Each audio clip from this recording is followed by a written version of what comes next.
Hello friends, कैसे हो आप सब। आई होप सब बढ़िया हो। दोस्तों, पिछले कुछ टाइम से मैं बहुत ही ज़्यादा बिजी था, इसके लिए वीडियो नहीं डाल पा रहा था, लेकिन अब कंटिन्यू वीडियो आएंगी।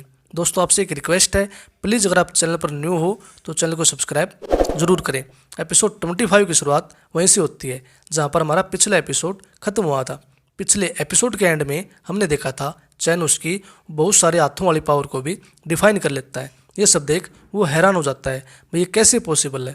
इस एपिसोड में हम देखते हैं वो बोलता है, मैं जिस भी पावर से इस पर अटैक कर रहा हूँ ये मेरी सभी पावर को डिफाइन कर रहा है। ऐसा कैसे हो सकता है, क्योंकि भाई उसको लगता था कि आज के टाइम में उसका कोई भी सामना नहीं कर सकता। इसके बाद चैन भी उसको बोलता है, बस यही है तुम्हारी पावर। उसके बाद उन दोनों के बीच में कुछ बातें होती हैं। चैन उसको उकसाने की कोशिश कर रहा था और चैन चाहता था ये मेरे से फाइट करे। इसके बाद वह भी चैन को कुछ बोलता है। उसकी बातें सुनकर चैन बोलता है, परिणाम तो तुमने देख ही लिया होगा। उसके बाद चैन अपनी आंखें बंद कर अपनी किसी पावर को अपीयर करने के लिए कुछ मंत्र वगैरह बोलने लग जाता है और वह अचानक से अपनी आंखें खोलता है। उसके बाद हम देखते हैं उसके पीछे एक तलवार जैसा हथियार अपीयर हो जाता है। यह सब देख वह आदमी हैरान हो जाता है और बोलता है, ये किस तरह का मार्शल आर्टिस्ट है। आज से पहले मैंने किसी के पास भी इस तरह की पावर को नहीं देखा। भाई उसको समझ में नहीं आता इसने कौन सी पावर को अपीयर कर दिया है। इसके बाद वो बोलता है, अब तो मैं तुमसे पक्का फाइट करूंगा। और वह भी एकदम पूरे गुस्से से अपना पूरा जोर लगाता है। उसको देखकर ऐसा लग रहा होता है भाई आज तो ये चैन को मार ही देगा।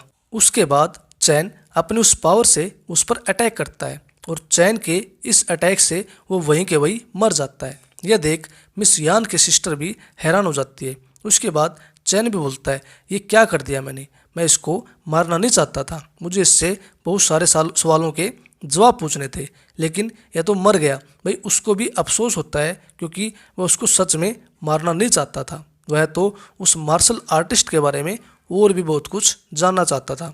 उसके बाद हमारा सीन चेंज होता है और हम लिव फैमिली के घर को देखते हैं। लिव फैमिली भी उस टाइम के 6 महान परिवारों में से एक होती है।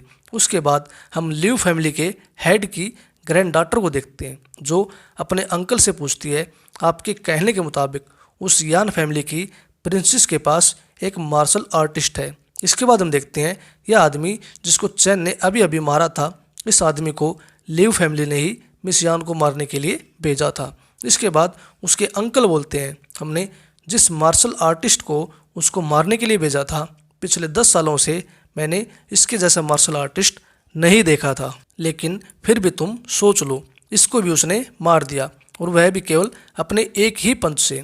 तो हम इस बात से आइडिया लगा सकते हैं वह मार्शल आर्टिस्ट कितना खतरनाक होगा। यहाँ पर चैन की बातें हो रही होती हैं। इसके बाद वह अपने अंकल को बोलती है, मैं कब से उसको मारने का मौका ढूंढ रही थी, मैंने सोचा था जब अपनी फैमिली को छोड़ देगी तो हम आसानी से उसको मार सकते हैं, लेकिन मैंने कभी नहीं सोचा था उसके पास अपनी फैमिली से भी ज़्यादा एक मार्शल आर्टिस्ट की प्रोटेक्शन है। यह सब देखकर तो ऐसे लग रहा है उसको मारना बिल्कुल ही नामुमकिन है। अब करे तो क्या करें, आपके पास कोई सॉल्यूशन है इसका। इस पर उसका अंकल बोलता है, अब तो उसको मारना बिल्कुल ही मुश्किल लग रहा है, क्योंकि अब हमारे पास में कोई मार्शल आर्टिस्ट भी नहीं है।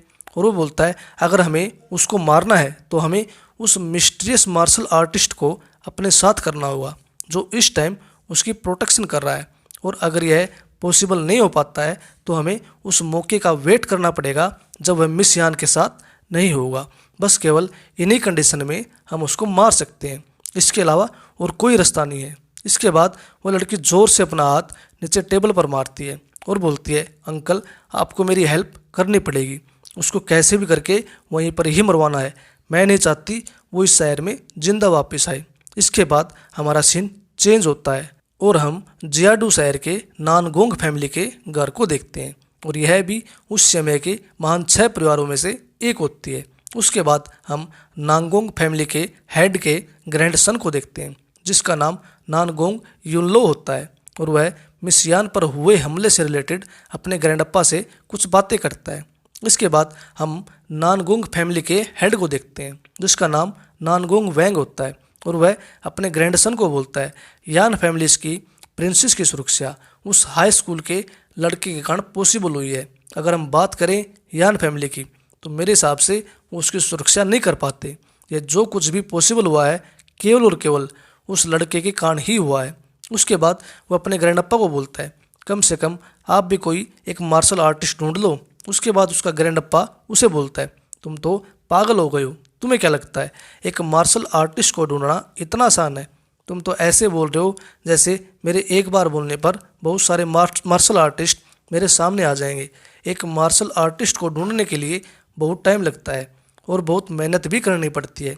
उसके बाद वह रोता हुआ अपने ग्रैंडअप्पा के पैरों में पड़ जाता है और अपने ग्रैंडअप्पा को बोलता है, मुझे किसी की कोई परवाह नहीं है, बस मैं मिस यान को सुरक्षित देखना चाहता हूँ और मैं चाहता हूँ वह मेरे पास आ जाए। अगर ऐसा नहीं होता है तो मैं घर छोड़ने के लिए भी तैयार हूँ। भाई यहाँ पर हमें पता चलता है ये भी मिस यान से लव सव करता है और इसके मुताबिक अगर इसको यान फैमिली की प्रिंसेस नहीं मिलती है तो ये अपने घर को भी छोड़ देगा, लेकिन इसे किसी भी कीमत पर मिस यान चाहिए तो चाहिए।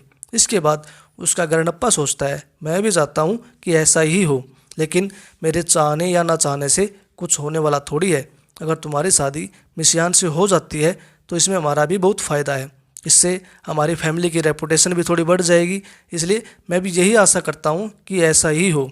और दोस्तों, इसके साथ ही हमारा एपिसोड यहीं पर ख़त्म हो जाता है। अगर आप चैनल पर न्यू हो तो चैनल को सब्सक्राइब ज़रूर करें। मिलते हैं न्यू एपिसोड में न्यू स्टोरी के साथ। Bye bye friends.